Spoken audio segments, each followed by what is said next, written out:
Kamakailan lang mga kababayan, nagpahayag ang Chinese government na ibinan nila ito si Defense Secretary Gilbert Gibo Teodoro mga kababayan sa pagpasok sa mainland China, Hong Kong at Macau.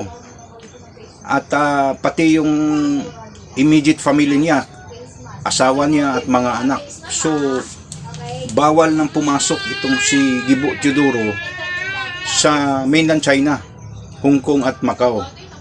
At lahat ng mga usaping personal, lahat ng usaping pangkalakalan or negosyo or even personal interest sa sinuman sa Chinese government or Chinese individuals ay bawal itong si Gibo Teodoro na makipag-usap, makipag-transaksyon sa China mga kababayan. So hindi natin malalaman kung ikakatuwa ba or ano bang espekulasyon nito or ano bang pahayag dito sa Malacanang hinggil dito.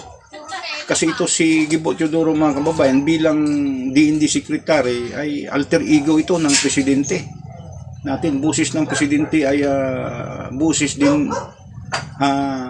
nito ni Gibo Teodoro. So nagrepresenta ito sa presidente ng Republika ng Pilipinas mga kababayan.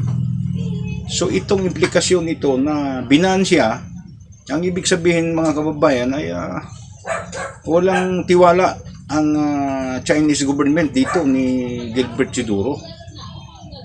Nagugat umano itong pagban nito ni Gibo Teodoro mga kababayan ay umano'y sa patuloy niyang mga hindi kanais-nais na mga pahayag hinggil dito sa usaping agawan ng teritoryo dito sa West Philippine Sea at dito sa China mga kababayan.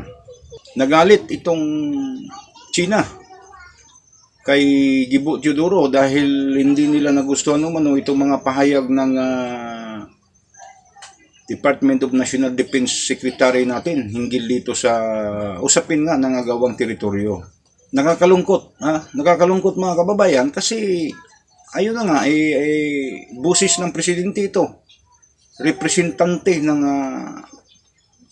presidente natin itong si Gibo Teodoro. So ang pagpataw nito na binan siya o pinagbawalan siya na hindi ka pwede pumasok sa teritoryo namin bilang parusa dito kay Gibo Teodoro sa patuloy niyang pagbibigay ng mga pahayag na hindi nagugustuhan ng